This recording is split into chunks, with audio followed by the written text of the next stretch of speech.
Hello student, welcome to Megamate academy.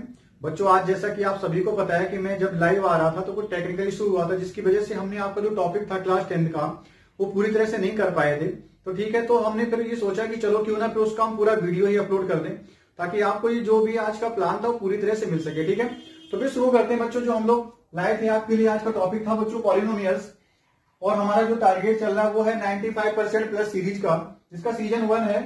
और tagline बच्चों ये है हमारी कि मैथ्स लिया तो डरना क्या। सही बात है, अगर आपने मैथ ले ही रखा है तो फिर डरने की क्या बात है, बस उसे करना ही तो है हमें। और करना है तो फिर आइए थोड़ा सा हम आपको सपोर्ट करने के लिए कोशिश करते हैं, आप भी करिए।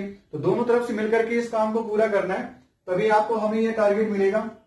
तो चलो फिर ज्यादा देर नहीं करते हुए हम लोग शुरू करते हैं। ठीक है, साथ ही साथ अगर चैनल पर नए हैं तो आप जल्दी से सब्सक्राइब कर लीजिए और लाइक शेयर जल्दी करिए। ठीक है, ताकि हम लोग आपको टाइम टू टाइम जो भी नोटिफिकेशन है आपको मिलता रहे। ठीक है, तो चलो शुरू करते हैं आज की क्लास। और आपको टॉपिक पता चल चुका है जैसा कि पॉलिनोमियल्स है, तो शुरू करते हैं बेटा पॉलिनोमियल्स में।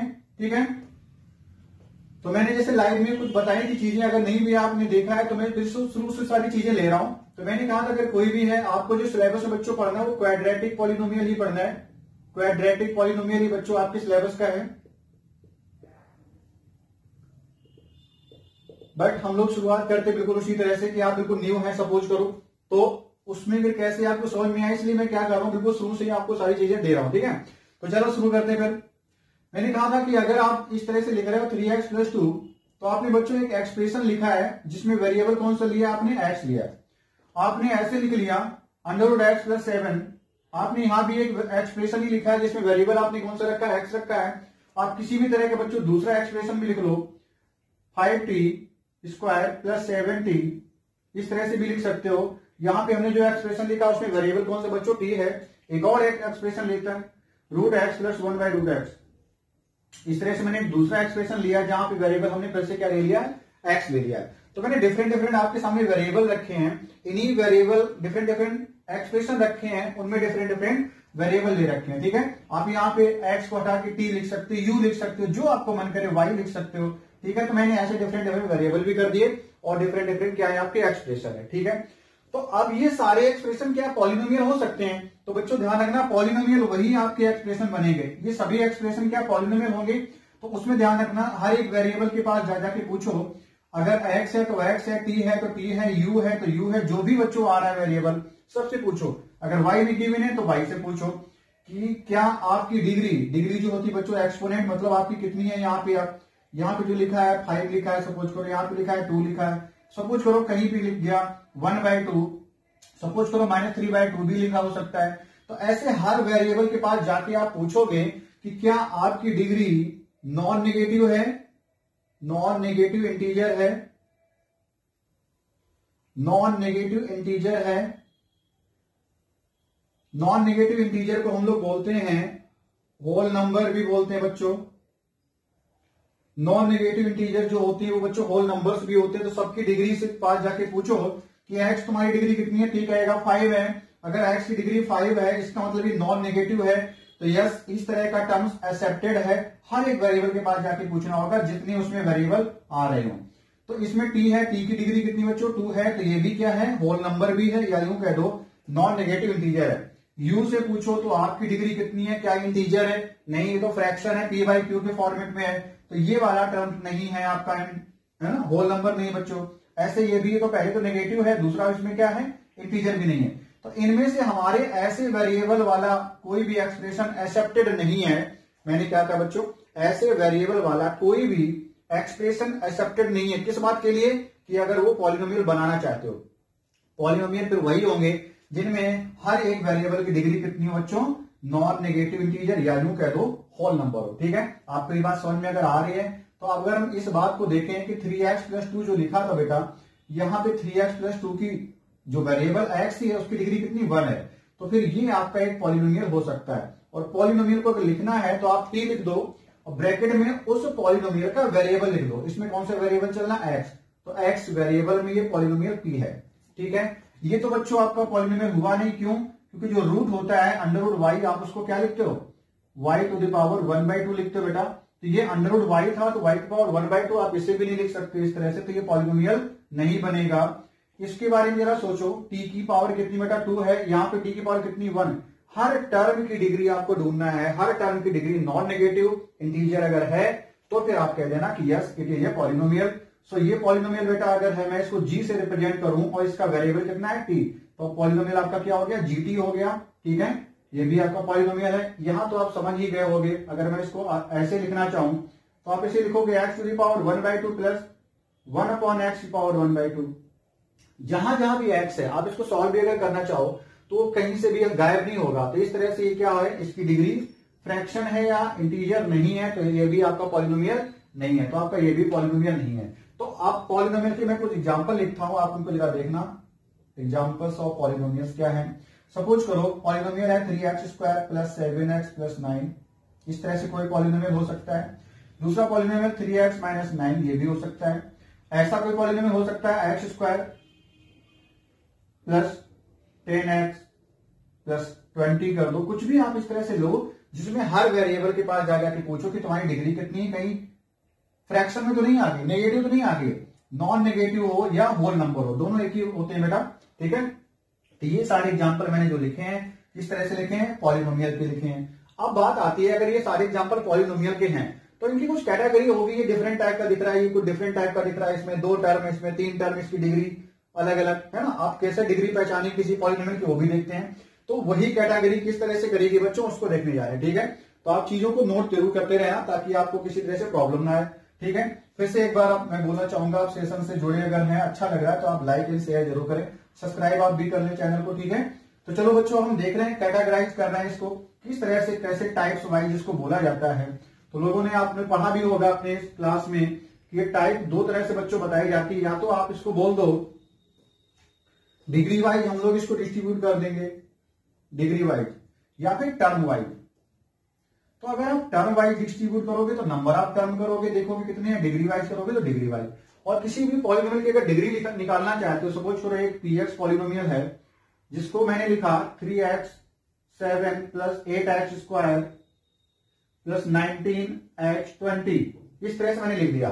तो अगर मैं ऐसे बोलूं इस पॉलिनोमियल की डिग्री कितनी है, देखो 3x7 है, 8x² है प्लस 19x पावर कितना बेटा 20 लगा रखा है। तो मैं कहूं कि अगर इसकी डिग्री कितनी है, क्योंकि हर डिग्री के पास जाके देखो x वेरिएबल में ही तो गिवन है, तो हर x की डिग्री जो है वो कैसी बेटा, एक होल नंबर है, नेगेटिव नहीं है क्या, बिल्कुल नेगेटिव किसी की नहीं है। ठीक है, और कोई डेसिमल में तो नहीं, मतलब 3/2 5/7 इस तरह की तो डिग्री तो नहीं है। तो यह सारी नंबर जो दिख रही डिग्री में होल नंबर है, तो ये एक क्या है, पॉलिनोमियल हो जाएगा। अब जो 7 to 20 है, इनमें से सबसे बड़ी डिग्री कितनी है बेटा, 20 आ रही है। सबसे बड़ी पावर कहां दिख रही है, ये दिख रही है, तो यही क्या होगी, डिग्री ऑफ पॉलिनोमियल हो गई। तो अगर मैं कहूं डेग ऑफ पॉलिनोमियल, डेग मतलब डिग्री ऑफ px कितनी है बेटा, तो आप बोलोगे 20 है। डिग्री ऑफ पॉलिनोमियल कितनी बेटा, 20 है। तो डिग्री कैसे डिसाइड होती है, जितनी भी सबसे बड़ी से बड़ी आपको डिग्री यानी एक्सपोनेंट दिखाई दे वेरिएबल में, वही उस पॉलिनोमियल की डिग्री है। जो भी बड़ी से बड़ी आपको डिग्री दिखाई दे रही हो, हर वेरिएबल के पास जाके पूछो, सबकी डिग्री पता करो, और जो सबसे बड़ी डिग्री होगी वही क्या होगी, उस पॉलिनोमियल की डिग्री होगी। तो डिग्री निकालना आप सीख चुके हो। तो इस तरह से डिग्री वाइज या टर्म वाइज। और चलो टर्म के बारे में भी बात कर लेते हैं। अगर मैं ऐसे कहूं 3x, ये बेटा 3 का मल्टीप्लाई x में है, तो ये पूरा एक टर्म आप रीड करना। ठीक है, ये पूरा 1 टर्म है। अगर मैं कहूं 3x माइनस 7, तो यहां पे जो प्लस माइनस लगा रखा है आपने, वहां से टर्म अलग होते हैं। टर्म्स कहां से सेपरेट होते हैं, प्लस या माइनस से सेपरेटेड होते हैं। ठीक है, तो 3x आपका एक टर्म है, 7 भी आपका दूसरा टर्म हो गया। तो टोटल कितने टर्म आपको मिल गए, 2 टर्म का ये पॉलिनोमियल है। ठीक है, अगर मैं ऐसे लिखूं 3x² माइनस का 9x प्लस 7, इस तरह से, या 17 कुछ भी लिख दूं, तो यहां पे बच्चों क्या डिग्री कितनी है, पहले तो डिग्री देख लेते हैं। इसकी डिग्री कितनी बेटा, 2 है। डिग्री इसकी हो गई 2, नंबर ऑफ टर्म कितने हो गए, 3 हो गए। कैसे, प्लस यहां लगा तो यहां से यहां तक 2 टर्म आपको मिल गए, इस प्लस ने भी एक और ये टर्म बना दिया, तो टोटल टर्म बेटा कितने हो गए, 3 हो गए। तो नंबर ऑफ टर्म इसमें कितने बेटा, 3 है। नंबर ऑफ टर्म डिग्री कितनी बेटा, इसकी 2 है। ठीक है, तो ये बात आपको समझ में शायद आ गई हो। तो अब इसी के बेसिस पे हम लोग क्या करेंगे, पॉलिनोमियल का डिस्ट्रीब्यूशन करेंगे। पॉलिनोमियल आपके बांटे गए थे डिग्री वाइज। अगर डिग्री 1 है तो उसको बोलते हैं हम लोग डिग्री वाइज है बेटा, तो डिग्री 1 है तो उसको बोलते हैं लीनियर पॉलिनोमियल। ठीक है, आप इतना लिखते रहेंगे। दूसरा होता है आपका क्वाड्रेटिक पॉलिनोमियल। क्वाड्रेटिक यानी कि डिग्री कितनी बेटा हो, उसकी डिग्री होगी 2। अगर लीनियर पॉलिनोमियल है तो उसकी डिग्री कितनी होती है, 1 होती है। क्वाड्रेटिक है तो कितनी होगी उसकी डिग्री, 2 होती है। आप इसको बार बार समझिए, पढ़िए। अगर लीनियर पॉलिनोमियल तो डिग्री कितनी होती है, 1 होती है। क्वाड्रेटिक की डिग्री कितनी होती है, 2 होती है। ऐसे अगर क्यूबिक होगा बेटा, क्यूबिक है, क्यूब सी से स्पेलिंग बेटा स्टार्ट होगी, ध्यान रखना। क्यूबिक अगर है तो उसकी वैल्यू डिग्री कितनी आएगी बेटा, 3 आएगी। ऐसा पॉलिनोमियल जिसकी डिग्री 3 हो, और डिग्री कैसे डिसाइड होती है, यानी कि बड़ी से बड़ी पावर उसमें कितनी रही होगी, 3 रही होगी, तभी वो क्यूबिक हुआ। तो उसकी डिग्री कितनी आप लेंगे, 3 ले लेंगे, ठीक है। तो अब जैसे बात कर रहा हूं टर्म वाइज, टर्म वाइज अगर मैं कहूं, मैंने लिख दिया 3x, तो एक ही टर्म है। अगर नंबर ऑफ टर्म एक है तो वो कहलाता मोनोमियल। मोनोमियल, मोनो का बेटा मतलब ही होता है, मोनो 1 को रिप्रेजेंट करता है। आप केमिस्ट्री में पढ़ोगे कभी, मोनो, डाई, इस तरह से, वहां ट्राई, है ना। तो मोनो जो होता है 1 को रिप्रेजेंट करता है, यानी नंबर ऑफ टर्म अगर 1 है तो वो मोनोमियल होता है। अगर ये मोनोमियल है तो यहाँ पे नंबर ऑफ टर्म एक ही दिखाई दे रहा है, क्या, 3x है, एक ही है, ठीक है। आप ऐसे भी दूसरा एग्जाम्पल इसका लिख सकते हो, 5, ये भी बच्चों है। अभी इसकी भी डिग्री में बताऊंगा कितनी है, ठीक है। खैर, अगर दूसरी बात करें बाइनोमियल, अगर डिग्री 2 है तो बाइनोमियल बोलते हैं उसको। अगर किसी पॉलिनोमियल की नंबर ऑफ टर्म कितने हैं, 2 आ रहे हो, तो उसको बोलते हैं बाइनोमियल। अगर बाइनोमियल तो उसमें कितने टर्म होंगे बेटा, 2 होंगे। अगर उसमें टर्म्स 2 हैं तो उसके एग्जाम्पल अगर मैं कहूं लिखो, तो आप उसके एग्जाम्पल लिख दो, 3x - 7, 4x² + 2, इस तरह से बेटा लिख सकते हो। ये बेटा जो लिखे ना एग्जाम्पल्स लिखे, ध्यान रखना, ये एग्जाम्पल्स लिखे ना, कह दो 3x क्या है, ये मोनोमियल का 3x एक एग्जाम्पल है। ऐसे मोनोमियल का 5 भी एक एग्जाम्पल है। मोनोमियल नंबर ऑफ टर्म से डिपेंड करेगा, डिग्री कितनी उसे नहीं मतलब है। ऐसा तीसरा मैं बता रहा हूं, बाइनोमियल के बाद आप कह दो ट्राइनोमियल, बच्चों 3 टर्म्स लेकर के आएगा। तो इसका एग्जाम्पल आप लिख लो, इस फॉर्मेट में होगा, ax² + bx + c के जैसा होगा। ऐसा कुछ दिखाई देगा जहां a जरूर, b जरूर, कुछ ना कुछ आपकी रियल नंबर्स होंगे, ठीक है। तो इस तरह से आप इसको ना लिखो तो आप ऐसे लिख लो, चलो थोड़ी देर के लिए आपको अजीब सा लगे तो 2x² + 7x + 3 लिख लो। इस तरह से भी हो सकता है पॉलिनोमियल, क्योंकि 3 टर्म आपको लाना जरूरी है। डिग्री कितनी लिखना चाहते, चलो यहाँ पे 9 करना चाहे तो 9 कर लो। डिग्री वाइज हमें नहीं बताना है, केवल टर्म वाइज बताना था। तो टर्म्स में नंबर कितनी मिल रही, टोटल 3 मिल रही है। ये 3 नहीं, यहाँ पे कुछ भी आप लिख लो, फिलहाल के लिए 7 लिख लो, 3 नहीं, नंबर ऑफ टर्म्स 3 है, इस वजह से ट्राइनोमियल हो गया। तो अब इस तरह से बाकी और भी अगर टर्म्स आते हैं तो उनके आधार पर उनको बोला तो जाता है, लेकिन सबको फिर हम लोग जनरल वे में पॉलिनोमियल ही बोलते हैं बेटा। सभी पॉलिनोमियल्स ही कहलाते हैं जनरल वे में। मतलब पॉली का मतलब होता है बेटा बहुत, नोमियल्स मतलब टर्म्स। जब ज्यादा टर्म्स आने लगेंगे तो पॉली बहुत टर्म्स, मैनी नोमियल्स टर्म्स, है ना। जब मैनी टर्म्स आपको दिखाई देने लगेंगे उसको हम लोग क्या बोलेंगे, पॉलिनोमियल बोलेंगे, ठीक है। अब यहाँ पे ऐसे डिग्री वाइज भी बच्चों एंड डिग्री भी होती है। अब डिग्री बहुत ज्यादा हो गई तो आगे के जो भी आते हैं तो उनको nth डिग्री पॉलिनोमियल में हम लोग डाल देते हैं। हालांकि सबकी ऐसे डिग्री नहीं बतानी है ना, हमें 3 तक याद होना चाहिए। इस तरह से हमारा degree wise and terms wise distribution हो गया, कैटेगरी कर ली किसकी, पॉलिनोमियल की। और जो हमें पढ़ना बेटा केवल क्वाड्रेटिक पढ़ना है, क्वाड्रेटिक पॉलिनोमियल ही पढ़ना है। क्वाड्रेटिक अगर है तो उसकी डिग्री कितनी होगी, 2 होगी, ठीक है। तो इस तरह से हम लोगों ने जान लिया पॉलिनोमियल को कैसे कैटेगरी करते हैं। अच्छा, बात कर लेते हैं एक और, 0 डिग्री पॉलिनोमियल बच्चों होते हैं। जो भी आप कांस्टेंट देख रहे हो ना, 0 डिग्री, जिनकी डिग्री कितनी बेटा 0 हो। अब ऐसे पॉलिनोमियल का एग्जांपल आपसे लिखने के लिए हम बोले तो आप जितने नंबर्स उनको लिख लो, 5 लिख लो, 7 लिख लो, ठीक है। तो इस तरह से जो भी नंबर हैं उनकी सबकी डिग्री कितनी होती है, 1 होती है, सॉरी 0 होती है, ठीक है। 1 को क्या बोलते हैं, लीनियर बोलते हैं, वो ध्यान रखना। तो इस तरह से एंड डिग्री और पॉलिनोमियल का हमने टर्म्स वाइज, हमने डिग्री वाइज आपको डिस्ट्रीब्यूशन बता दिया है। तो चलो अब आगे बढ़ते हैं। आप ये सारी चीजों को नोट करते रहना बेटा, तो ताकि आपको सारी चीजें 100% समझ में आए। और आपका जो टारगेट रहना चाहिए 95% प्लस मैथ में आपको लाने की कोशिश करनी है। 100% आते तो बहुत अच्छी बात है, ठीक है।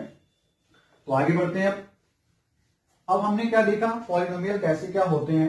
अब मैं अगर कोई पॉलिनोमियल लिखता हूं, सपोज करो मैंने लिख दिया px = आपको पता है पॉलिनोमियल को p से रिप्रेजेंट करते हैं और x उसका क्या है, एक वेरिएबल है। तो अगर मैंने लिख दिया बेटा px = 2x - 8, अब कोई ना कोई ऐसी वैल्यू होगी पॉलिनोमियल, ठीक है ना, कोई ऐसी वैल्यू होगी जो इसके द्वारा रखने पे इसको 0 बना देगी। मैंने क्या कहा, कोई ना कोई ऐसी वैल्यू होगी x की जो इस पॉलिनोमियल को 0 बना दे। तो वो x की वैल्यू जो पॉलिनोमियल को 0 बनाती है, इस पॉलिनोमियल का जीरोज कहलाती है। तो हमारा काम है जीरोज निकालना। जीरोज को फाइंड आउट करना, जीरोज को फाइंड आउट करना है।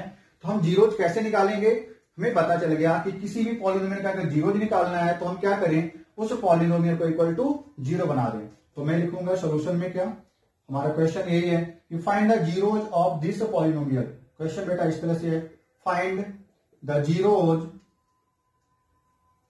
Of px equal to 2x minus 8।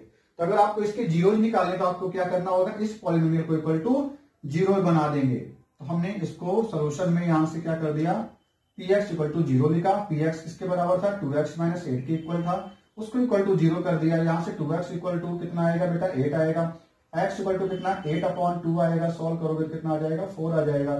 So x equal to आपका 4, एक जीरो आ गया, x इक्वल टू 4 आपका क्या आ गया, एक जीरो आ गया। एक दूसरा क्वेश्चन बेटा लेते हैं। सपोज करो ये कोई इस तरह से होता क्वेश्चन, फाइंड जीरोज ऑफ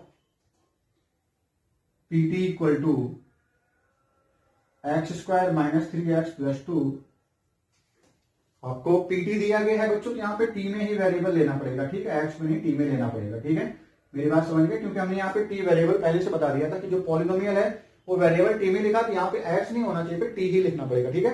तो अब अगर हम इसके जीरोज निकालें तो इसका भी सोल्यूशन करते हैं। कैसे करना होगा बेटा, हमें क्या करना होगा, इन सबको इक्वल टू जीरो करेंगे। तो हम क्या करेंगे, pt इक्वल टू जीरो बना देंगे। किस बात के लिए, for zeros, for zeros pt equal to zero. तो pt है क्या बेटा, t² minus 3t plus t equal to zero. ये आपका pt गिवन है ना, तो हमने pt को इक्वल टू जीरो कर दिया। अब आपको फैक्टराइजेशन आना चाहिए, फैक्टराइजेशन अगर नहीं आता है तो आप क्वाड्रेटिक पॉलिनोमियल के फैक्टर नहीं कर पाओगे, तो फिर जीरोज कैसे निकालोगे, इसलिए फैक्टराइजेशन आप जरूर पढ़ लें, ठीक है। तो मैं जो भी बेसिक चीज बता दे रहा हूं, इसके फैक्टर कैसे करेंगे, आप लास्ट में टर्म देखो जो बिना टी का है ना, उसमें क्या लिखा 2, तो आपसे कहें 2 के ऐसे फैक्टर करो, प्लस साइन कहता है सम करने पे कितना है, 3 है। 2 के ऐसे फैक्टर करो जिनका की सम करने पर कितना है, 3 है। तो 2 1 जा 2 होता है बेटा, 2 into 1 2 भी होता है, और 2 + 1 कितना देगा, 3 देगा। तो मुझे क्या करना होगा कि 2 के जो फैक्टर लेने होंगे वो 2 और 1 लेने होंगे। तो हम क्या करेंगे, इसको सॉल्व कर लेते हैं, t² माइनस और 3 को तोड़ देंगे 2 + 1 में, ठीक है, और t मिडिल टर्म को स्प्लिट करके भी फैक्टर करना, इसी मेथड को कहते हैं। तब इसको देखो क्या मिला, t²। हालांकि आपने 9th में सब सीख रखा है, 9th में सीखा हुआ है, तभी तो आपको 12th में पढ़ने को मिल रहा है। वहां भी पॉलिनोमियल आपने पढ़ा था, यहां से t कॉमन ले लो बेटा, तो t - 2 आ जाएगा, और -1 कॉमन लोगे तो यहाँ पे फिर से t - 2 आ जाएगा। आपके दो ब्रैकेट सामने हो चुके हैं, एक तो हो गया t - 2, दूसरा कितना t - 1, ठीक है, t - 2 और t - 1 दोनों इक्वल टू जीरो है। अब अगर ये दोनों जीरो है तो या तो ये बात जीरो रही होगी जिसकी वजह से मल्टीप्लाई करने जीरो आया है, या फिर ये ब्रैकेट जीरो रहा होगा। तो हम यहां से क्या करेंगे, t - 2 इक्वल टू जीरो कर देंगे, एंड t - 1 इक्वल टू भी जीरो कर देंगे। तो जब ये जीरो करोगे तो यहां से t इक्वल टू कितना आ गया, 2 आ गया, यहां से बेटा t इक्वल टू कितना आ गया, 1 आ गया। तो आपके t की दो वैल्यू आ चुकी है, कौन कौन सी बेटा, 2 और 1। तो इसके बेटा जीरोज कितने आ गए, 2 जीरोज आ गए। कौन कौन से बेटा है, 2 और 1, इसके जीरोज हो गए। तो आपका आंसर फिर ये हो गया, ठीक है। आई थिंक आपको दोनों बातें समझ में आ चुकी होंगी। हमने 2 क्वेश्चन आपको कराए थे जीरोज निकालने के, ठीक है। तो अगर आपको ये बातें समझ में आ रही हैं तो जल्दी से जरूर आप कमेंट छोड़ दें। आप बेशक ऑफलाइन वीडियो देख रहे हैं तो कमेंट जरूर डाल देना कि ठीक है सर मुझे समझ में आ रहा है, ठीक है। आपका कमेंट हमें थोड़ी सी एनर्जी तो देते हैं बेटा करने के लिए, ठीक है। तो कमेंट करने में कंजूसी नहीं करिए, जितनी बार क्वेश्चन जो भी आपको समझ में आया बार बार कमेंट करिए, ठीक है, कोई इश्यू नहीं, ठीक है। चलो आगे बढ़ते हैं। अभी हमने क्या बताया, जीरोज कैसे निकालते हैं, और हमारा काम है जीरोज अगर निकाल लिए हैं तो ये बताना है कि जीरोज अगर किसी का दिया जाए तो हमें ये भी प्रूव करना होगा कि ये इसका जीरोज है कि नहीं। तो आपको बस याद ये रखना है कि जीरोज क्या करते हैं, जीरोज किसी पॉलिनोमियल को जीरो बनाते हैं। अब अगर आपसे कोई कहता है कि चेक करो क्या ये जीरोज है इसका, तो हमें बस यही बता देना है कि अगर ये जीरोज है तो ये इसको जीरो जरूर बना देगा। तो क्वेश्चन बेटा इस तरह से, check whether x equal to -2 is a zeros of px equal to x² plus 3x plus 2। ये क्वेश्चन बेटा हमने लिया है कि हमें चेक करना है क्या x इक्वल टू -2 एक जीरोज है इस px का। अगर है तो जीरोज का काम क्या होता है, पॉलिनोमियल को जीरो बना देता है, ठीक है। तो हम चेक करते हैं, सॉल्यूशन लिखते हैं इसका। सिंस हमें क्या दिया बेटा, पी एक्स हमें गिवन है, पी एक्स हमें गिवन है x square plus 3x plus 2 given है।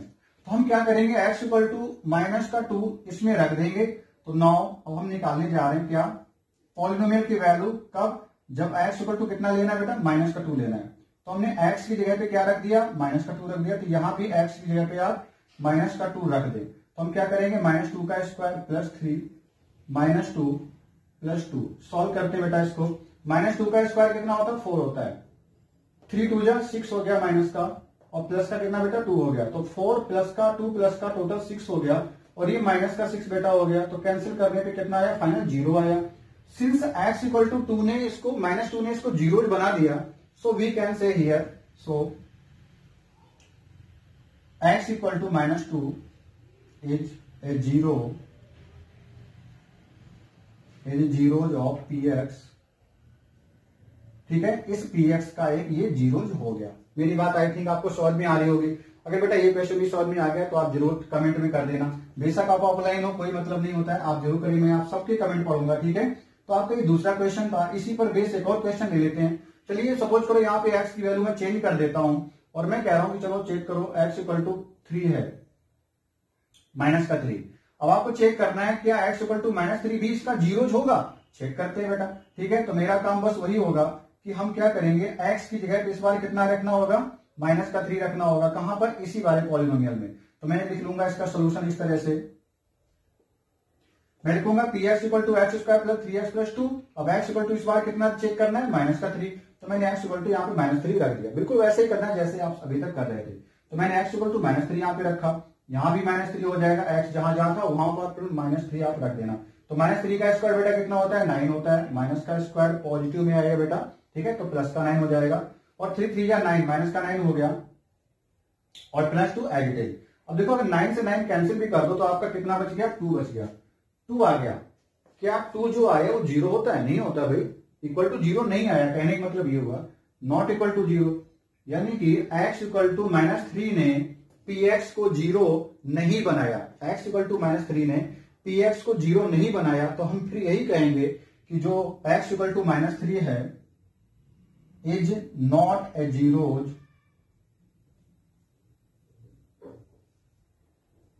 इसका एक जीरोज नहीं है और px। तो चलो बच्चों, अब आपके सामने अगला कॉन्सेप्ट लेकर के आए। कॉन्सेप्ट इस तरफ से है कि relation between the zeros and coefficient of a polynomial. मतलब क्या है इसका, कि आपको अगर कोई पॉलिनोमियल दिया जाता है, जैसे सपोज करो ये पॉलिनोमियल दिया गया है, इसमें इसने कहा है कि इसके जीरोज निकालो, और इसके जो जीरोज हैं उनका इसके कोफिशिएंट, जैसे कि एक्स स्क्वायर के साथ मल्टीप्लाई क्या लिखा, अगर कुछ नहीं तो 1 तो होता ही बेटा। ऐसे x के साथ मल्टीप्लाई क्या लिखा, 7। तो x का कोफिशिएंट कितना बेटा, 7 है। कांस्टेंट टर्म कितना है इसका, 10 है। तो constant term x square and x के जो कोफिशिएंट हैं उनका जीरोज के साथ किस तरह का रिलेशन है, वो आपको वेरीफाई करने के लिए क्वेश्चन भी आपके एग्जाम में बन सकता है। इस साल के लिए तो इंपॉर्टेंट हो गया है। काफी चीजें आपके सिलेबस से डिवीजन एल्गो वगैरह हट चुकी हैं, और जो भी हम लोग पढ़ रहे हैं वो रिड्यूस सिलेबस बेस ही बच्चों पढ़ रहे हैं। ठीक है, तो रिड्यूस सिलेबस पर ही हम लोग पढ़ रहे हैं, जो कि आपका सीबीएसई ने ऑलरेडी 70% इस बार कर रखा है, रिड्यूस सिलेबस पर है, ध्यान रखना। ठीक है, 70% ही आपको इस साल पढ़ना है, सिलेबस पूरा नहीं पढ़ना है। तो इसीलिए आपके लिए बहुत ज्यादा नहीं है, बट फिर भी आपका जो बचा है ये इसकी इंपॉर्टेंस बढ़ जाती है, क्योंकि सीबीएसई चैप्टर से तो पूछेगा, तो जो बचा फिर उनकी वैल्यू ज्यादा हो जाती है बेटा। तो हम जो पढ़ने जा रहे हैं, relation between zeros and coefficients of a polynomial. आपका पॉलिनोमियल अगर पी एक्स इक्वल टू ये है, A x square plus B x plus C, तो यहाँ पे एक्स स्क्वायर के साथ में जो लिखा है ए, वो एक्स स्क्वायर का कोफिशिएंट है। बी एक्स जो लिखा है वो, यानी कि एक्स के साथ जो लिखा है बी, वो एक्स का कोफिशिएंट है।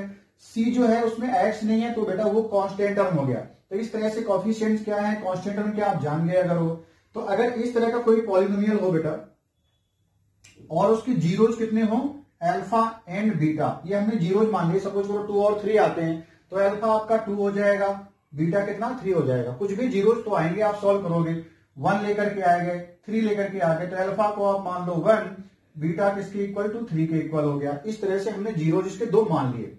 तो अगर इस तरह से जीरोज हैं, तो जीरोज को जब ऐड करके देखोगे आप, यानी अल्फा प्लस बीटा करोगे, यानी 1 प्लस 3 करोगे तो 4 आएगा, और आपको फिर कोई ना कोई रिलेशन दिख जाएगा। तो आपको बस ये फॉर्मूला बेटा अच्छी से याद कर लेना है कि अल्फा प्लस बीटा क्या होता है, सम ऑफ जीरोज होता है। अल्फा प्लस बीटा क्या होता है, मैं रिपीट कर रहा हूं, अल्फा प्लस बीटा क्या होता है, सम ऑफ जीरोज होता है, जो कि माइनस बी अपॉन ए होता है। Alpha plus beta sum of zeros होता है, जो कि माइनस बी अपॉन ए होता है। और माइनस बी कौन है बेटा, किसके साथ बैठा है, देखो बी एक्स के साथ, यानी एक्स का कोफिशिएंट है। Minus coefficient of x upon में ए फिर कौन है, एक्स स्क्वायर के साथ है, तो कोफिशिएंट ऑफ एक्स स्क्वायर। तो अल्फा प्लस बीटा क्या आ गया, माइनस एक्स का कोफिशिएंट अपॉन में एक्स स्क्वायर का कोफिशिएंट, यानी माइनस बी अपॉन ए। इसी तरह से प्रोडक्ट ऑफ पॉलिनोमियल क्या होता है, प्रोडक्ट ऑफ पॉलिनोमियल भी ऐसे होता है सी अपॉन ए। ए देखो दोनों में अपॉन में है ना, डिवाइड में क्या ए, यानी डिवाइड में कौन रह रहा है, coefficient of x square, coefficient of x square, ठीक है। अब ऊपर किसमें क्या था, माइनस का बी, यानी कोफिशिएंट ऑफ एक्स, उसका माइनस साइन के साथ लिखना है। सी कौन है बेटा, कांस्टेंट टर्म है, यानी जिसमें एक्स नहीं होगा, ठीक है। तो ये आपको फॉर्मूले याद करने पड़ेंगे। फिर से मैं रिपीट कर रहा हूं, alpha plus beta sum of zeros होता है, जो कि माइनस बी अपॉन ए, यानी कोफिशिएंट ऑफ एक्स माइनस में अपॉन में क्या, coefficient of x square. Alpha into beta यानी product of zeros, alpha into beta क्या है, प्रोडक्ट ऑफ जीरोज होता है। प्रोडक्ट ऑफ जीरोज यहां पे लिखेंगे, ठीक है, थोड़ा सा चेंज कर लेते, प्रोडक्ट ऑफ पॉलिनोमियल नहीं होगा, प्रोडक्ट ऑफ जीरोज होगा, ठीक है। प्रोडक्ट ऑफ जीरोज क्या है, अल्फा इंटू बीटा सी अपॉन ए, सी क्या, कांस्टेंट टर्म, अपॉन में ए यानी कोफिशिएंट ऑफ एक्स स्क्वायर। तो ये अगर आपको याद होगा तभी हम इस बेस जो क्वेश्चन बनता है वो कर पाएंगे। तो सपोज करो आपको ये क्वेश्चन अगर आता है, आपकी एनसीईआरटी का ही मैंने ले लिया है क्वेश्चन, इस तरह से है बेटा, find the zeros of polynomial p x equal to, इसके में जीरोज निकालने। पहला तो क्वेश्चन ये हो गया। दूसरा फिर क्या कहेगा, verify the relation between zeros and coefficient. इसके बाद वेरीफाई करना होगा, यानी चेक भी करो कि रिलेशन कैसा है कोफिशिएंट के साथ, और वेरीफाई करके भी दिखाओ कि जो ये चीज लिखी है वो सच में सही भी है। तो हमें इस रिजल्ट को ट्रू साबित करना होगा, ठीक है। अगर आपने जीरो सही निकाले तो पक्का यही आता है बेटा। तो सोल्यूशन करते हैं, सबसे पहले जीरोज निकालने का काम करते हैं। उसने कहा ना फाइंड द जीरोज, तो हमें पी एक्स को जीरो बना देना होगा जीरोज निकालने के लिए। पी एक्स कौन है, H square plus 7x plus 10 है बेटा। तो इसको मैंने जैसे जीरो बनाया, तो आपको याद करना है कि 10 के फैक्टर ऐसे करो जिनका प्लस साइन क्या था, सम करें, ऐड करने पर कितना है 7। तो 5 इंटू 2 10, 5 प्लस 2 7 भी होता है, ठीक है। तो आपके फैक्टराइजेशन स्ट्रांग होंगे तभी आपको समझ में चीजें और अच्छे से आएंगी। तो एक्स स्क्वायर आप 7 को क्या लिख सकते हो, 5x प्लस 2x लिख सकते हो, स्प्लिट कर दिया मिडिल टर्म को इन 2 पार्ट। अब आप यहाँ पे x कॉमन जब जैसे ले लेंगे तो x प्लस 5 पहले ब्रैकेट में, दूसरे में आपको 2 कॉमन लेना होगा, तो x प्लस 5 यहाँ भी बच जाएगा। और इस तरह से आपने क्या निकाल लिए, x प्लस 5 पहला ब्रैकेट, दूसरा ब्रैकेट बेटा क्या हो गया, x प्लस 2 हो गया। तो आपने इस तरह से जीरोज निकाल लिए, ओ फैक्टर कर लिए। अब जीरोज निकालने के लिए क्या करना होगा, एक एक ब्रैकेट को जीरो करो, x प्लस 5 इक्वल टू, जब जीरो करोगे तो यहां से x इक्वल टू माइनस का 5 बेटा आ जाएगा। दूसरा bracket x plus 2 equal to 0 जैसे किया, वहां से x इक्वल टू माइनस 2 आ गया। तो आपके जीरोज कितने हो गए बेटा, आपके जीरोज आ गए माइनस का 5 एंड माइनस का 2, ये आपके जीरोज आ गए। These are your zeros. अगर जीरोज निकालने का काम था तो इतना काम हमारा हो चुका, मतलब आधा क्वेश्चन हम लोगों ने सॉल्व कर लिया है। फर्स्ट पार्ट हमने क्वेश्चन का सॉल्व कर लिया। अगर पूरा आपको करना है तो क्या करना पड़ेगा, वेरीफाई करना होगा रिलेशन किसके बीच में, between the zeros and the coefficient, zeros and coefficient के बीच में रिलेशन निकालना होगा। तो ठीक है, तो हम क्या करेंगे, जो जीरोज निकले एक अल्फा होगा एक बीटा हो गया, तो उनका पहले सम करेंगे और देखेंगे क्या वो माइनस बी अपॉन ए के बराबर आता है। माइनस बी कौन, कोफिशिएंट ऑफ एक्स का माइनस कर देना। कोफिशिएंट ऑफ एक्स बेटा यहाँ पे कितना 7, तो यानी माइनस 7 आना चाहिए, ओके। फिर क्या है दूसरा, अपॉन में ए करोगे, ए कौन है 1 है। यहाँ पे ए की वैल्यू कहां पे होती है, जो एक्स स्क्वायर के साथ होता है, एक्स स्क्वायर कोफिशिएंट कितना बेटा 1 है, तो डिवाइड में 1 जाएगा, कोई चेंज नहीं आएगा। तो देखो वही चीज करने जा रहे हैं। तो हम फिर क्या निकालते हैं, सम ऑफ जीरोज निकालते हैं, सम ऑफ जीरोज। और जीरोज हमारे हैं कौन कौन से, एक जीरोज है हमारा माइनस का 5, एक है माइनस का 2, एक है माइनस 5 और दूसरा है एक माइनस का 2। इनका सम करना मतलब एडिट करना हो गया। अब देखो इन दो नेगेटिव नंबर को ऐड करोगे कितना आएगा, माइनस का 7 आ जाएगा। माइनस का 7 तो आ गया।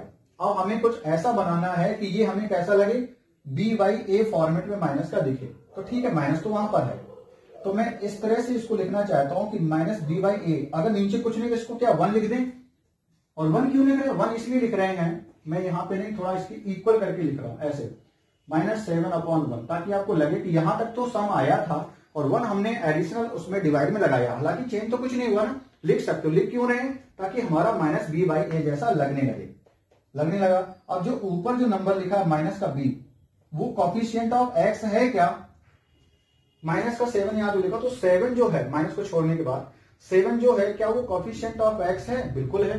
तो इसको हम लिख सकते हैं इक्वल टू -7 को लिख दें coefficient of x, coefficient of x, और जो अपॉन में 1 लिखा है क्या वो कोफिशिएंट, वो क्या होना चाहिए बेटा? कोफिशिएंट ऑफ एक्स स्क्वायर होना चाहिए। क्या वो कोफिशिएंट ऑफ एक्स स्क्वायर है? यानी कि जो एक्स स्क्वायर के साथ लिखा है, कुछ नहीं लिखा है तो 1 तो है ही, सबके साथ होता है मल्टीप्लाई, तो ये 1 ही है, तो एक्स स्क्वायर की मल्टीप्लाई में क्या 1 है? बिल्कुल है। यानी कि कोफिशिएंट ऑफ एक्स स्क्वायर भी ये हो गया, कोफिशिएंट ऑफ एक्स स्क्वायर भी हमने दिखा दिया। ठीक है, coefficient of x and coefficient of x square भी हमने बता दिया। तो हमने एक चीज तो वेरीफाई कर दी कि जो सम आ रहा है -5 -2 ऐड करने पे -7 आया, और -7 इक्वल टू -7/1 लिखा, जो कि क्या बना देता है? Sum of zero equal to किसने पूरा बना दिया? माइनस का coefficient of x upon coefficient of x square की इक्वल आ गया। यानी कि हमने सम तो वेरीफाई कर लिया कि यार हमारा जीरो जो है वो सेटिस्फाइड कर रहे हैं इस रूल को। अब प्रोडक्ट ऑफ जीरोज को भी वेरीफाई कर दो। तो पहला तो हमने वेरीफाई कर लिया। अब दूसरी बात आ रही है, दूसरा क्या बेटा है? प्रोडक्ट ऑफ जीरोज निकालो। तो प्रोडक्ट ऑफ जीरोज भी करते हैं। प्रोडक्ट ऑफ जीरोज मतलब आपके जीरोज हैं कौन कौन से? -5 है, और दूसरा जीरोज कौन बेटा है? -2 है। इनका क्या करना? प्रोडक्ट मतलब मल्टीप्लाई करना है। कितना आएगा बेटा? -5 -2 मल्टीप्लाई करने पे माइनस माइनस भी हट जाएगा, कितना आएगा? 10 आएगा। 10 तो आपका आ गया। अब हमें कितना लाना होगा वो देखना है। हमें प्रोडक्ट ऑफ जीरो लाना होगा C अपॉन ए। C कौन है? Constant term. A कौन है? Coefficient of x square. हमारे भी कांस्टेंट टर्म कितना बेटा? 10 है, जिसमें x नहीं होगा, कांस्टेंट टर्म वही होता है। और कोफिशिएंट ऑफ एक्स स्क्वायर कितना है? 1 है। तो 10 अपॉन 1 हो जाएगा। आंसर कितना आना चाहिए? 10 ही आना चाहिए। तो इसको फिर 10 को भी ऐसे ही लिखो। तो 10 को हम लिखने जा रहे हैं 10 अपॉन 1, और 10 को जब 1 लिखा तो 10 को हम क्या लिख सकते हैं? कांस्टेंट टर्म, जो कि हमारा सही भी है। तो 10 हो गया कांस्टेंट टर्म अपॉन 1 क्या है? Coefficient of x square. तो जब हमने इसको सॉल्व किया तो हमारे दोनों रिजल्ट ट्रू आ गए। तो हम क्या लिख देंगे? यस, हेंस वेरीफाइड लिख देंगे। हेंस वेरीफाइड लिख देंगे। ठीक है ना? यहां से हमारा वेरीफाई हो गया ये रिलेशन। तो इस तरह से हमने बड़ा सा क्वेश्चन थोड़ा उठाया था। आई थिंक आपको ये बात समझ में आ रही है। चलिए बच्चों, अगला क्वेश्चन भी हम आपके सामने लाए। बस मैंने थोड़ा सा बस चेंज किया है क्वेश्चन में। बस वही है कि पॉलिनोमियल बस आपका बदला है, बाकी सारा काम है वही करना है। Find the zeros of the polynomial px is equal to x² - 3 and verify the relation between zeros and coefficient. Means हमें क्या करना होगा? इस px के जीरोज निकालने होंगे और उन जीरोज का कोफिशिएंट के साथ हमें रिलेशन भी वेरीफाई करना होगा। ठीक है, तो चलो देखते हैं। बस कुछ करना नहीं, आपको जीरोज निकालने आनी चाहिए। बस ये फार्मूले जितनी जल्दी आप याद कर लोगे उतनी जल्दी आपको काम मिल जाएगा। ठीक है, आपका काम बस याद करना बेटा है, बाकी सब आसान है। आपका अल्फा प्लस बीटा क्या? -b/a means coefficient of x upon coefficient of x square, and product of zeros क्या होता है? अल्फा इंटू बीटा c/a होता है, कांस्टेंट टर्म अपॉन में कोफिशिएंट ऑफ एक्स स्क्वायर। तो चलो फिर जीरोज निकालने का काम करते हैं। क्वेश्चन में कहा है फाइंड द जीरोज, तो चलो सॉल्व करते बेटा। सोल्यूशन जैसे निकालोगे आपको क्या करना होगा? जीरोज निकालने के लिए बस जीरोज निकालने के लिए px को 0 बनाओ, मींस पॉलिनोमियल को इक्वल टू 0 बना दो। So for zeros we will take px is equal to 0, then write the value of px which is x² - 3, x² - 3, then do the factor of x² - 3, and you can say x² can be written as x² and 3 means √3²। √3 का square आप बना दो किसको? 3 को, तो आपको मिल जाएगा x² - √3 का स्क्वायर इक्वल टू 0। अब यहाँ पे आपका a² - b² का फॉर्मूला जब है उसको आप लगा देंगे तो आपके दो ब्रैकेट में आपका बन जाएगा। एक ब्रैकेट इक्वल टू हो जाएगा x² माइनस का √3, x माइनस √3, दूसरा ब्रैकेट आपका हो जाएगा x प्लस √3। ठीक है, a plus b, a minus b. तो a माइनस बी अगर लिख लिया तो बारी आई a प्लस बी की। तो एक ब्रैकेट मैंने लिख दिया x प्लस √3, आपका आ गया x माइनस √3, दूसरे में क्या बेटा? x plus √3। अब इन्हीं को आप इक्वेट कर दो जीरोज के, जीरो निकालने के लिए। तो x माइनस √3 अगर आप जीरो के इक्वल करोगे तो वहां से आपको मिल जाएगा x इक्वल टू √3, और दूसरा जो है x प्लस √3, इसको जब जीरो की इक्वल करोगे तो यहां से आपको मिलेगा x is equal to minus का √3।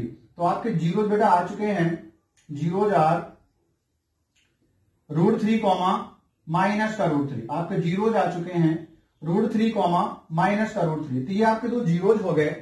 अगर ये दो जीरोज हैं तो आपको क्या करना होगा, इनको वेरीफाई करना होगा। तो वेरिफिकेशन का काम यहां से स्टार्ट होता है बेटा। पहला वेरिफिकेशन करना है सम ऑफ जीरोज का। आपके जीरोज कौन, उनका सम निकालते हैं। जीरोज हमारे ये हैं √3n माइनस √3, तो दोनों का सम निकालोगे तो यहां पे सम ऑफ जीरोज √3 एंड माइनस √3। जब दोनों को सॉल्व करोगे √3 माइनस √3 हो गया, तो सॉल्व करने बेटा कितना आया, 0 आ गया, 0 आ गया। तो सम ऑफ जीरोज हमारा कितना आ रहा है, 0 आ रहा है। तो क्या हम इस 0 को 0/1 लिख सकते हैं क्या? इस 0 को 0/1 लिख सकते हैं क्या? बिल्कुल लिख सकते हैं बेटा। अब समझो जरा, जो हमारा पॉलिनोमियल दिया वो x² - 3 था, और हमें प्रूव क्या करना है, minus coefficient of x upon coefficient of x²। तो चूंकि हमारे पास 0/1 है, तो 0 कौन होता है, कोफिशिएंट ऑफ x होता है। इसमें x का टर्म ही नहीं है। अगर चाहो तो इस पॉलिनोमियल को थोड़ा सा ऐसे करके लिख लो, माइनस का 3 हमने थोड़ा पीछे कर दिया, ठीक है, माइनस का 3 हमने थोड़ा पीछे किया है। अब मैं क्या कह रहा हूं, उस पॉलिनोमियल को ऐसे क्या लिख सकते हो बेटा, +0x करके, +0x। क्या ये अभी भी x² - 3 लिखा है? बिल्कुल लिखा है। x का कोफिशिएंट कितना, 0, 0 से मल्टीप्लाई होगा तो पूरा टर्म ही हट गया, लिखा तो अभी भी x² - 3 है। तो हमने x का कोफिशिएंट 0 ले लिया है ताकि आपको बिल्कुल फॉर्मेट नजर आए। तो 0 कौन है, क्या x का कोफिशिएंट है बेटा, है। और जब भी आपको x का टर्म ना मिले, मतलब ऐसे डायरेक्ट क्वेश्चन दे, तो आपको यही मान के चलना है कि उसमें x का टर्म नहीं है। उसमें x का टर्म अगर नहीं है तो फिर आप क्या करोगे, x का टर्म नहीं तो x का कोफिशिएंट कितना, 0 होगा। तो जो ऊपर लिखा वो x का कोफिशिएंट हो गया, और नीचे जो 1 लिखा है डिवाइड करने को, वो क्या हो गया बेटा, x² का कोफिशिएंट। क्या 1 है, क्योंकि 1 ही यहां लिखा है। तो यस, x कौन है, कोफिशिएंट ऑफ 0 कौन है बेटा, कोफिशिएंट ऑफ x। जो अपॉन में 1 लिखा वो क्या है, कोफिशिएंट ऑफ x² है, बिल्कुल है, ठीक है। तो आपका ये वेरिफिकेशन हो गया कि minus coefficient of x 0 upon coefficient of x² 1 equal to आ गया, ठीक है। अब आगे बढ़ते बेटा, आगे निकालते हैं प्रोडक्ट ऑफ जीरो। तो आपके दोनों जीरोज हैं, उनका प्रोडक्ट करिए। पहला जीरोज है √3, दूसरा जीरोज है माइनस का √3। दोनों का जब प्रोडक्ट करोगे आप, √3 इंटू √3 कितना हो गया, माइनस का 9 हो गया। और माइनस के 9 को c/a फॉर्मेट बनाना पड़ेगा ना, तो कुछ नहीं तो आप डिवाइड में हमेशा 1 कर दिया करो। तो माइनस का 9 अपॉन में आप 1 जैसे करते हो, तो क्या आपका बन गया है फॉर्मेट। क्या माइनस का 9 कांस्टेंट टर्म है इस पॉलिनोमियल में, बिल्कुल है। माइनस का 9, सॉरी यहाँ पे आप थोड़ा देखना, रूट में है तो √9 लिखो या फिर 3 लिखोगे, थोड़ा चेंज कर लेना बेटा। यहाँ पे कितना 3 आएगा, ठीक है। तो क्या लिखोगे आप, माइनस का 3 -3 अपॉन 1 लिखा। अब माइनस का 3 क्या है, कोफिशिएंट है किसी का नहीं, कांस्टेंट टर्म है, x से टर्म ही नहीं है, x इसके साथ में है। तो x अगर इसके साथ नहीं तो कांस्टेंट टर्म हो गया, यानी माइनस का 3 हो गया बेटा। और 1 क्या लिखा है, कोफिशिएंट ऑफ x² है क्या, बिल्कुल है। तो हमारा ये इक्वल टू क्या, इसको वेरीफाई कर गया, कर गया। तो आपका दूसरा क्वेश्चन भी हो गया। इसी तरह से हमने इसको वेरीफाई कर लिया, तो आप लिख देना हैंस वेरीफाइड। ओके, आप पहले क्वेश्चन दूसरे क्वेश्चन को कर लेना, आपके एग्जाम में इस तरह का क्वेश्चन जरूर। तो अगला क्वेश्चन बेटा इस तरह से है, आपको क्या करना होगा, जीरोज अगर आपको दिए जाते हैं, सपोज करो जीरोज किसी पॉलिनोमियल के 3 और -1 है, तो आपको वो पॉलिनोमियल कैसे बनाना होगा। तो हमें फॉर्म करना है पॉलिनोमियल, यानी पॉलिनोमियल को फाइंड आउट करना है। दूसरा क्वेश्चन है जिसके जीरो 3 और -3 हो, तब भी हमें एक जीरो दिए हैं, तो पॉलिनोमियल कौन सा वो निकालना है। तो उसका कॉन्सेप्ट बेटा ये है कि अगर अल्फा बीटा किसी पॉलिनोमियल के जीरोज रहे हों, तो आपसे कहें कि पॉलिनोमियल बना के दो। तो पॉलिनोमियल कौन सा होगा, px = x² minus alpha plus beta को आप ऐड कर लो, मल्टीप्लाई बाई x, यानी कि x ब्रैकेट में क्या लिखा है, अल्फा प्लस बीटा, जिसे कहते हैं sum of zeros, plus alpha into beta means product of zeros कर लेना। या ऐसे भी लिख लो formula, px = x² minus sum of zeros x plus product of zero. बहुत ही आसान होता है। तो देखते बेटा इसका सोल्यूशन क्वेश्चन, हम इसका फर्स्ट पार्ट लेते हैं। जब आपसे पॉलिनोमियल निकालना है, इसके जीरोज हमें क्या दिए गए हैं, 3 एंड दूसरा जीरो बीटा = -1 मान लेना, ठीक है। हमने दोनों जीरोज मान लिए, और हमारे पास फॉर्मूला क्या है बेटा, px अगर पॉलिनोमियल आप लिख रहे हैं तो px = फॉर्मूला आपका है px = x² minus sum of zeros x plus product of zeros, ठीक है। प्रोडक्ट ऑफ जीरोज मैंने शॉर्ट में लिखा है, आप समझ जाएंगे, ठीक है। सम ऑफ जीरोज लिखा है, प्रोडक्ट ऑफ जीरोज लिखा है। अब क्या करो, px अगर आप लिखना चाहे तो px = ही लिख लो, x² माइनस सम करना है, तो सम किसका, जीरोज का सम। तो 3 और +1 करोगे, क्योंकि माइनस में है 1 ये बेटा, तो 3 - 1 हो जाएगा जब जीरोज का सम निकालोगे। आप ऐसे सोचो, अल्फा प्लस बीटा अगर निकाल लो सम ऑफ जीरो, तो अल्फा की वैल्यू कितनी वो प्लस बीटा की वैल्यू वो कितनी है, ऐसे ब्रैकेट लगा के जब रखोगे, यानी 3 रखोगे और -1 रखोगे, तो ये क्या निकल के आएगा 3 - 1 जो कि देगा 2। तो सम ऑफ जीरो जब ऐसे लिखोगे तो फाइनल इस तरह से ही तो आएगा, x plus product of zero, मतलब दोनों का प्रोडक्ट, यानी अल्फा इंटू बीटा निकालोगे फिर, तो 3 इंटू क्या करोगे -1 जो कि कितना देगा -3 देगा। तो अभी वही हम आपको लिख के ऐसे दिखा रहे हैं, बाद में आप क्या करें वन लाइन में भी इसको लिख सकते हैं। एक्स स्क्वायर 3 से 1 गया तो 2 आ गया, जो कि यहाँ पे मैंने सॉल्व भी कर दिया है। 3 - 1 2, माइनस का हो गया कितना 2x हो गया, और प्लस कितना बेटा 3 1 जा 3, माइनस का 3 देगा, तो माइनस यहाँ पे फिर लगाना पड़ेगा आपको -3। तो इस तरह से आपका पॉलिनोमियल बेटा px = आ गया। आई होप आपको पहला पार्ट समझ में आ गया होगा। पहला पार्ट अगर समझ में आ गया होगा तो वीडियो को बच्चों पॉज करना 1 मिनट के लिए, और आप ये दूसरा क्वेश्चन जो है ना सेल्फ आपको खुद से ट्राई करना है, ठीक है। तो आई होप आप ऐसा करेंगे। जो अगर गलत निकल जाए तो मैं उसका सोल्यूशन भी बेटा दे रहा हूं। ये दूसरा पार्ट मैं यहाँ पे सॉल्व कर रहा हूं। आप क्या लिखेंगे x square minus sum into में एक्स प्लस प्रोडक्ट, और किसके इक्वल टू ये px के इक्वल टू, ठीक है ना। ये px = gx भी आप देख सकते हो, पॉलिनोमियल को किसी तरह से रिप्रेजेंट कर लो। चलो इस बार gx लिख लेते हैं। तो एक्स स्क्वायर यहाँ पे सम किसका जीरोज का सम, तो 3 एक है, एक है -3। प्रोडक्ट किसका जीरोज का प्रोडक्ट, एक है 3 एक है -3, तो प्रोडक्ट कर लिया बेटा। यहाँ पे सम है तो माइनस क्यों लगा, क्योंकि माइनस में ये वाला जीरोज है, ठीक है ना, ये माइनस आपको दिख रहा होगा। तो 3 - 3 कितना हो गया 0, जो सॉल्व करने पे 0 हो गया, तो 0x लिखोगे और माइनस का 3 3 या 9 लिखोगे, तो फाइनल सॉल्व करने पे कितना आ रहा है बेटा एक्स स्क्वायर माइनस का 9। आई होप जब आपने सॉल्व किया होगा पॉज करके वीडियो को, तब भी आपका एक्स स्क्वायर -7 आपका भी यही आंसर आ रहा होगा, ठीक है। तो इस तरह से हमने किसी पॉलिनोमियल के अगर जीरोज गिवन है तो आप डायरेक्ट उससे क्या निकाल सकते हो, उसका पॉलिनोमियल एक्चुअल बता सकते हो, ठीक है। तो इस तरह से हमने आपका ये कॉन्सेप्ट देखा। इसी तरह का दूसरा भी कॉन्सेप्ट होता है कि आपको जीरोज ना दे करके वो थोड़ा सा चेंज करता है बेटा, जीरोज नहीं देता तो क्या करता थोड़ा सा चेंज कर देता, वहीं पे डायरेक्ट लिख देता है, जो कि आपकी एनसीईआरटी में भी इसी तरह के क्वेश्चंस हैं। क्वेश्चन इस तरह से होंगे बच्चों कि आपसे कहेगा find the polynomial if product of polynomial and sum of polynomials are given. यहां पे एक जीरोज नहीं, if product and sum of zeros are respectively, means if sum of zeros and product of zeros are, इस तरह से दिया गया है पहला क्वेश्चन 2,5 इस तरह से। दूसरा क्वेश्चन बी मान लो 3,-4 इस तरह से दिया गया है। क्या मतलब हो गया बेटा इसका मतलब ये हो गया कि इस बार हमसे जीरोज नहीं दिए, ये अल्फा बीटा नहीं दिए, इसने कहा है sum of zeros and product of zeros are given respectively. क्रम से पढ़ेंगे तो वही मिलेगा। पहले सम ऑफ जीरोज है तो पहले नंबर पे जो लिखा बेटा वो सम ऑफ जीरोज है, दूसरे नंबर पे क्या प्रोडक्ट ऑफ जीरोज लिखा है तो प्रोडक्ट ऑफ जीरो कितना 5 हो गया। ऐसे दूसरा क्वेश्चन है, तो इस तरह से भी क्वेश्चन आपको दे सकता है। तब आप ये फार्मूला तो लगाएंगे, बस ध्यान रखना वहां पे आप दोनों को ऐड मत करने लगना। तो इस बार सोल्यूशन कर रहे हैं हम ए का, तो फार्मूला तो वही बेटा एक्स स्क्वायर माइनस सम, अब मैं शॉर्ट में लिख रहा हूं सम एक्स लिख रहा हूं, प्लस प्रोड लिख रहा हूं, मतलब प्रोडक्ट ऑफ जीरो लिख रहा हूं, और कुछ नहीं, इक्वल टू किसके px। एक पॉलिनोमियल है जो px से रिप्रेजेंट किया गया है। तो अब यहां पे डायरेक्ट इनकी वैल्यू रख देनी है, ऐड मत करना। एक्स स्क्वायर माइनस सम, उसने सम ही कहा है, sum of zeros and product of zero दिया, तो 2 है बेटा वो क्या है सम हो गया, और 5 क्या हो गया उन जीरोज का प्रोडक्ट हो गया। इस बार आपको प्रोडक्ट करना नहीं है, सीधे वैल्यू रख देनी है।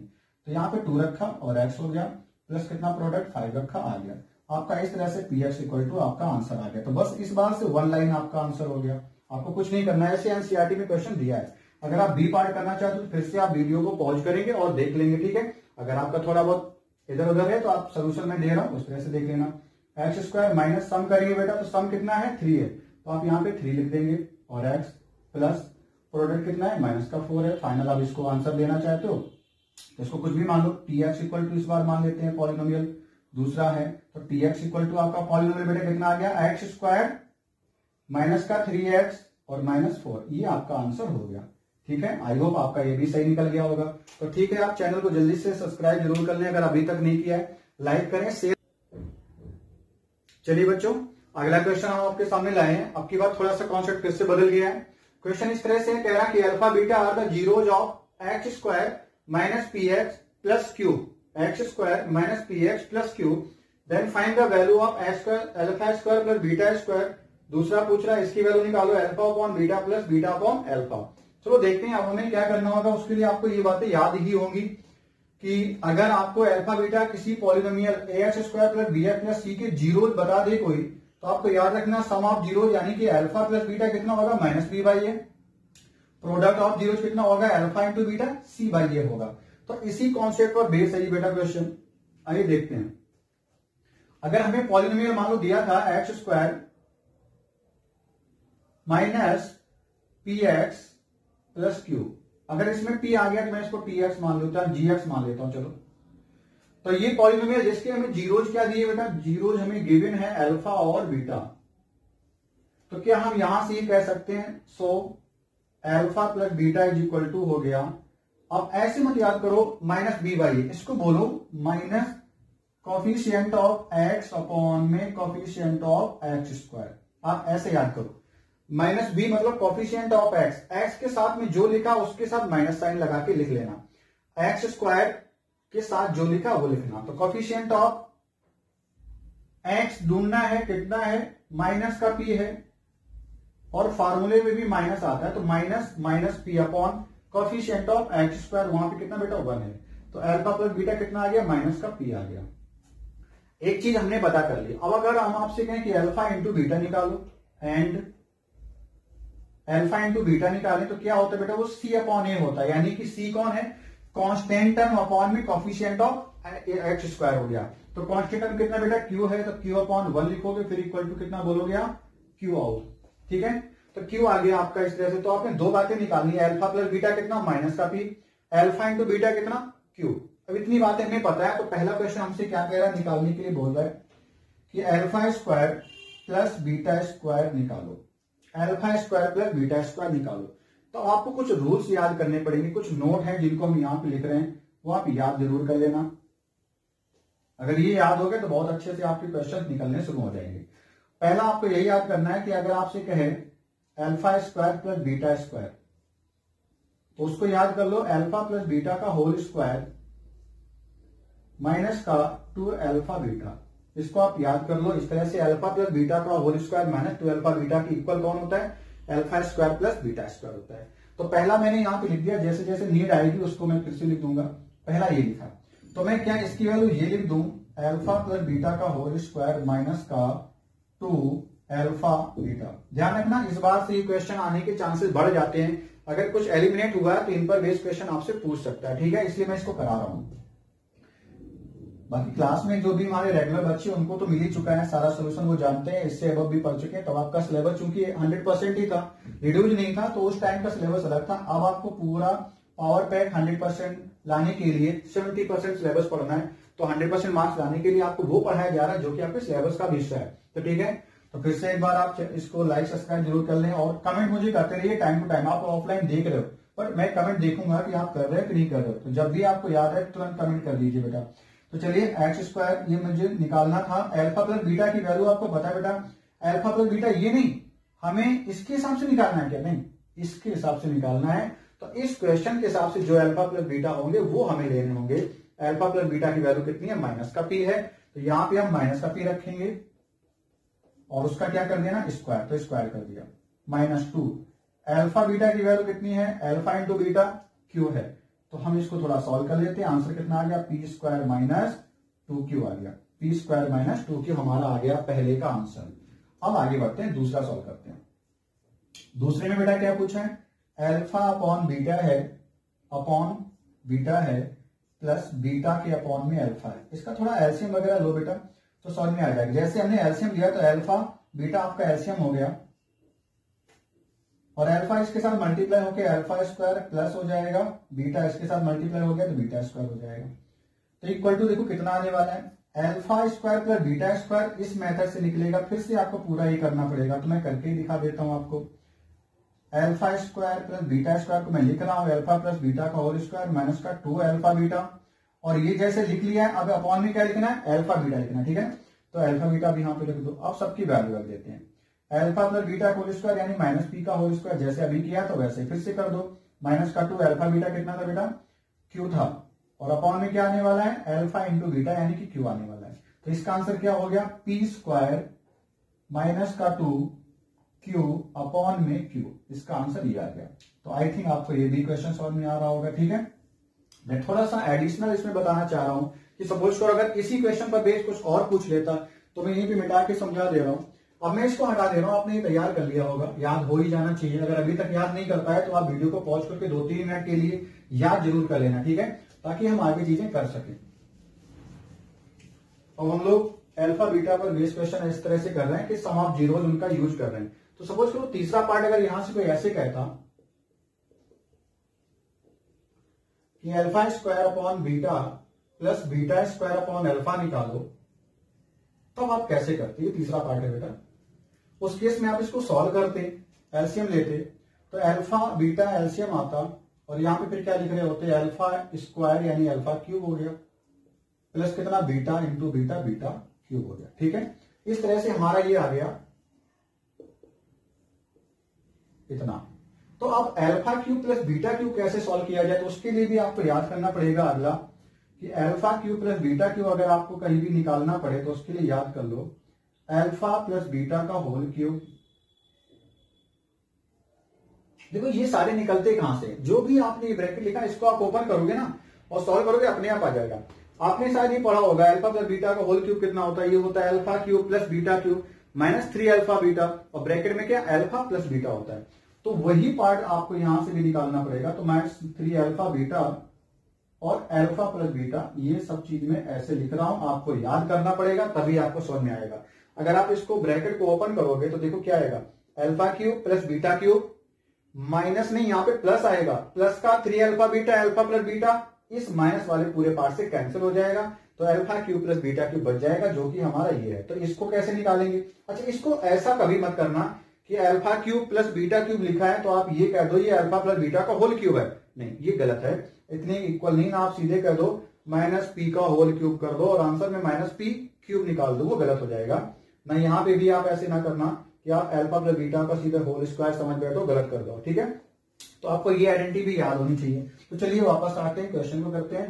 क्वेश्चन में जो हम इसको सॉल्व करेंगे तो alpha cube plus beta cube को क्या लिखोगे, अल्फा प्लस बीटा का होल क्यूब लिख लोगे, और माइनस में 3 अल्फा बीटा लिखोगे अपॉन, अच्छा यहाँ पे छूट गया अल्फा प्लस बीटा, ठीक है, इतना लिख लोगे, और अपॉन में क्या लिखोगे, अल्फा बीटा। तो अब वैल्यू रखनी है बेटा आपको, अल्फा प्लस बीटा कितना है, माइनस का पी था जो हम निकाल चुके हैं, ये लिखा हुआ है।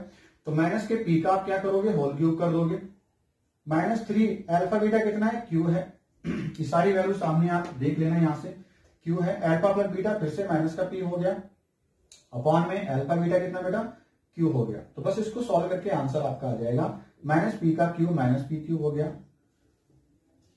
माइनस माइनस प्लस हो गया, 3 पी क्यू हो गया,